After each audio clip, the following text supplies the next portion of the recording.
So I'm joined now here by USC men's basketball junior forward Nikola Jovanovic. Thanks for joining me today, Nikola. Yeah, thanks for having me. So before we really get into USC hoops, I want to talk to you about your summer. You did something special. You played for the Serbian National Team going throughout South Korea. How was that? Yeah, that's right. It was amazing. First of all, I was being followed by my Serbian national coach team throughout whole my sophomore season, and I was invited for the senior B national team, which is like right under the A. And Serbia, throughout history, had really good basketball programs, and they didn't guarantee me that I'm going to be in 12 players who's going to go to the World Tour University game in Guangzhou. So I needed to make my spot in, and it was kind of hard. It was 24 people coming in, and every day was super hard, just to go and practice twice a day, in the morning and in the afternoon, for 3 hours. And that training camp was for 2-3 weeks. It was super hard, but I made a team, and I was so fortunate to be on that team and go there and compete. You were one of the youngest players on that team, but you're one of the oldest players on this team with 7 sophomores and freshmen. What's it like being that older guy now?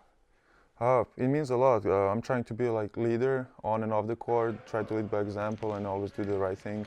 I always tell my teammates to follow my example as well, and as we be as a team, we're going to be able to win some games this year. Juggling that 15 practices a week and then also going to class, how difficult is that almost?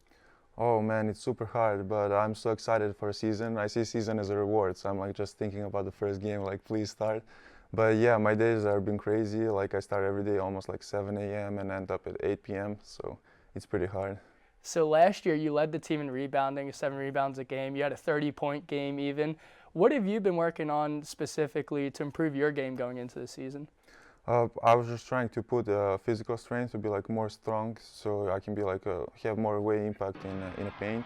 I was doing a lot of shooting, post moves, and all inside-out games. So I'm going to be able to impact in every segment of the game. And then from a team perspective, you guys kind of struggled last year, 12-20, but you had that big win in the Pac-12 tournament against ASU. What are your expectations, and how are you guys working to improve going into this season?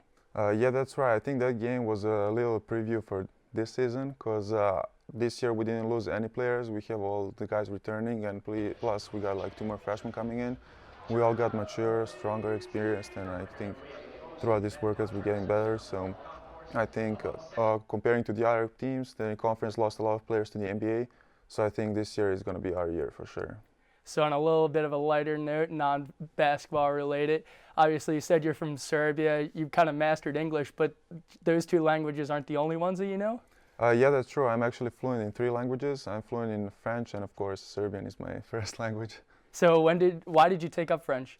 Well, my parents were kind of ambitious, so when I was a kid, they put me in a French kindergarten, and afterwards I just went through elementary and high school. Everything was in French. I was taking bilingual classes, and professors were straight out of France, so their Serbian was terrible, and the only way to communicate with them was through French, so that's how I learned it.